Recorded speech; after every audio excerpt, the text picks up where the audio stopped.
अस्सलाम वालेकुम नाजरीन, मैं हूं एडवोकेट जुबैर कुंदी। आज का वीलॉग हमारा वसीयत के बारे में, विल के बारे में। जब कोई शख्स मर जाता है तो ओपनली उसके बाद उसके कागजात खोले जाते हैं और देखा जाता है कि यार उसकी कुछ ने कोई वसीयत भी की थी, और वसीयत के बाद बड़े झगड़े होते हैं, बड़े मामलात होते हैं। तो आज हम इस वीलॉग में देखते हैं वसीयत किस कानून के तहत दी जाती है। क्या मरने से पहले भी किसी की वसीयत खोली जा सकती है? अगर कोई बंदा मरा नहीं है, चारपाई पे पड़ा हुआ है और बेहोश है या कोमे की हालत में, उसकी क्या वसीयत हम खोल सकते हैं?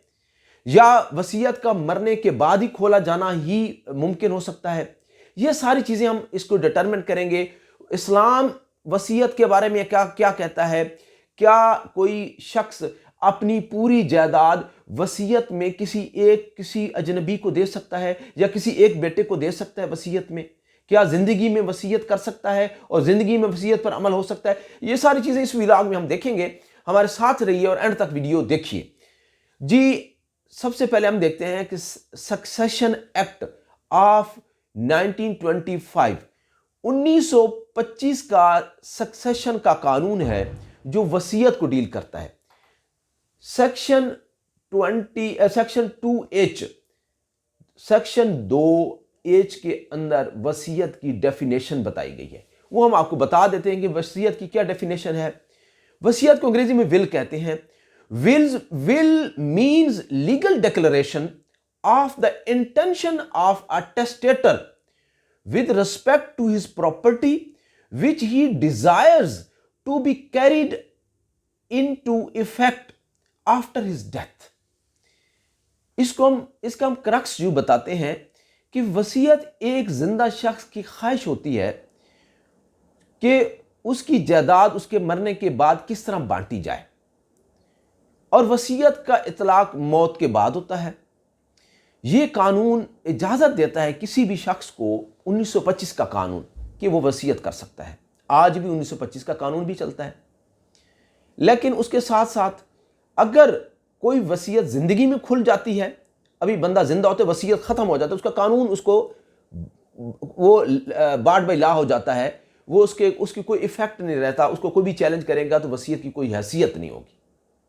जिंदगी में इंसान हिब्बा कर सकता है, वसीयत नहीं कर सकता। यानी कि अपनी जिंदगी में उसकी हिब्बा पे अमल हो सकता है, उसकी मरने जो जायदाद के मालिक की जिंदगी में वसीयत पे अमल नहीं हो सकता, हिब्बा पे अमल हो सकता है। हिब्बा का कानून मुख्तलिफ है, उस दोनों कवानीन डिफरेंट हैं, उनके प्रोसीजर डिफरेंट है, उसकी शराइत डिफरेंट है। इंशाअल्लाह आने वाली वीडियोस में हम हिब्बा पे भी बात करेंगे। आज की जो हमारा व्लॉग है ये प्योरली वसीयत के बारे में। अब हम देखते हैं कि वसीयत और इस्लाम वसीयत के बारे में क्या कहता है। जैसे हम इस्लामिक मुल्क में रहते हैं और हमारा मुल्क का निज़ाम इस्लाम के नाम पे ऊपर चल रहा है, और हमारा जो ख़ास तौर पर जो आईन पाकिस्तान है वो ये कहता है कि कोई ऐसा कानून जो इस्लाम के मुनाफी होगा वो यहाँ पर लागू नहीं होगा। जी बिल्कुल, इस्लाम ये कहता है कि section 17 of Mulla's Mohammedan law, DF Mulla ने एक कानून लिखा था जिसको मुहम्मदन लॉ का नाम दिया गया है। उसका सेक्शन 17 ये कहता है कि वसीयत बिल्कुल ठीक होगी। 1925 के कानून के मुताबिक वसीयत कर सकता है एक मुसलमान, लेकिन उसके मरने के बाद जब वसीयत खोली जाती है तो उसकी औलाद का उस वसीयत के ऊपर एग्री होना जरूरी है। अगर वरसा उसको तस्लीम करते हैं तो वसीयत आगे हो सकती है। बहुत सारी औलाद जो होती है वो बड़ी फर्मा बरदार होती है, वालिदैन से प्यार करती है, उनके मरने के बाद भी उनके अहकामात पर अमल होता है। तो वो कहते हैं जी ठीक है, हमारे बाबा ने, हमारे चाचा ने, हमारे जिसने भी वसीयत की थी उसने दुरुस्त वसीयत की है, हम उसकी वसीयत पे अमल करेंगे और जायदाद हम इसी हवाले से बांटेंगे। अगर वो डिसएग्री कर जाते हैं तो फिर उस वसीयत पे अमल करना, जिसको एग्जीक्यूट करना मुमकिन नहीं होता।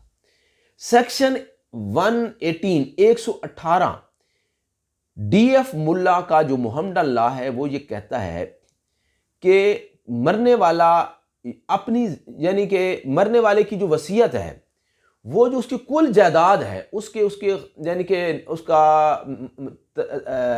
तदफीन का खर्चा निकाल के, कर्जा निकाल के, सब कुछ उसको पाक करके جو باقی اس کا ترکہ بچے گا اس کل ترکے کا 1/3 وصیت کی جا سکتی ہے۔ اسلام کے مطابق سیکشن 18 محمدن لا یہ کہتا ہے کہ اسلام کے مطابق 1/3 سے زیادہ وصیت نہیں کی جا سکتی، کیونکہ جو اسلام ہے وہ کہتا ہے کہ اس میں پرٹیکولرلی تمام ورثاء کا خیال رکھا گیا ہے۔ کسی کو ڈیسٹیٹیوٹ نہیں کیا جا سکتا، کسی کو ڈیزرٹ نہیں کیا جا سکتا کسی کی جائیداد سے۔ اچھا، اس میں وضاحت کے لیے بی جے ورما کی کمنٹریز ہیں اسلامک لا پہ، محمدن لا پہ۔ بی جے ورما نے جو کمنٹریز لکھی ہیں ان کا سیکشن 188 اور 190 یہ کیٹیگوریکلی بتاتا ہے کہ اگر کوئی بندہ جو جائیداد کی اس کے ورثاء ہیں وہ نہیں مانتے یا کس شرط کے اندر وہ مانیں گے، اور کیا اجنبی کو جو وصیت کے تحت حصہ دینے کا کہا گیا ہے تو وہ کس طرح سے دیا جائے گا، وہ سارا اس میں ڈیٹیل ہے۔ اب ہم دیکھتے ہیں کہ اسلام میں یہ زور دیا گیا ہے کہ کوئی شخص اپنے ورثاء کو بالکل نظر انداز نہیں کر سکتا، اپنے بیوی بچے جو اس کے حقیقی ورثاء ہیں، اور اپنی جائیداد وہ 1/3 سے زیادہ وصیت نہیں کر سکتا۔ 1/3 وہ کسی اجنبی کو دے سکتا ہے، اپنے نوکر کو دے سکتا ہے، اپنے کسی اور بندے کو دے سکتا ہے، کسی بیٹے بیٹی کو دے سکتا ہے، لیکن وہ مرنے کے بعد اس کو ملے گی۔ زندگی میں تو ہبہ وہ ساری جائیداد بھی کو ہبہ کر سکتا ہے، لیکن مرنے کے بعد اس کی وصیت پر عمل ہوگا۔ وصیت لکھی ہوتی ہے، رجسٹرڈ بھی ہوتی ہے۔ اب آتے ہیں کہ قرآن نے جو حکم دیا ہے، قرآن کے حکم کے مطابق تقسیم ہوگی۔ اب محمدن لا میں اس چیز کو آرگومنٹ کا حصہ بنایا گیا ہے کہ اگر کوئی جائیداد تقسیم ہوگی وہ قرآن کے جو قرآنک شیئر ہیں اس کے تحت ہوگی، کہ قرآن نے ایک ڈٹرمنٹ کر دیا، سب سے اوپر جو حکم ہے وہ قرآن کا ہے۔ قرآن کے حکم کو ہم نہیں ادھر ادھر کر سکتے۔ اسلام کا جو سنہری اصول ہیں وہ قرآن میں طے ہیں، خصوصاً جائیداد کی وراثت کے بارے میں۔ تو اسلام کے قوانین اور قرآن کے احکامات کی روشنی میں جائیداد 1/3 سے زیادہ ایک مسلمان وصیت نہیں کر سکتا۔ یہ ہم نے ڈیٹیل میں آپ کو وصیت کے بارے میں بتا دیا ہے۔ انشاءاللہ آنے والی ویلاگ میں ہم ہبہ کے بارے میں بتائیں گے کہ کیا ہبہ کے کیا اصول ہوتے ہیں، ہبہ ٹوٹ سکتا ہے نہیں ٹوٹ سکتا، وہ تمام ہم ڈسکس کریں گے۔ امید ہے آپ کو یہ ویڈیو پسند آئی ہوگی۔ ویڈیو کو شیئر ضرور کیجیے گا تاکہ یہ صدقہ جاریہ دوسروں تک اس کا علم پہنچے، اور ہم علم کی جو ہماری روشنی کی جو تمنا ہے یہ تمام کو ملے روشنی، اور ہم نے جو آگاہی کا سفر کیا ہوا ہے، شروع کیا ہوا ہے، تو آگاہی کے سفر میں ہمارے ہم سفر رہیے۔ ہمارے اس چینل کو سبسکرائب ضرور کریں تاکہ ہم ہر ویڈیو آپ کو ملتی رہے اور آپ کسی بھی علم کے حصے سے محروم نہ رہیں۔ انشاءاللہ ہم اپنی پوری کوشش کے ساتھ اس کو جاری رکھیں گے۔ مجھے اور میری ٹیم کو اجازت دیں۔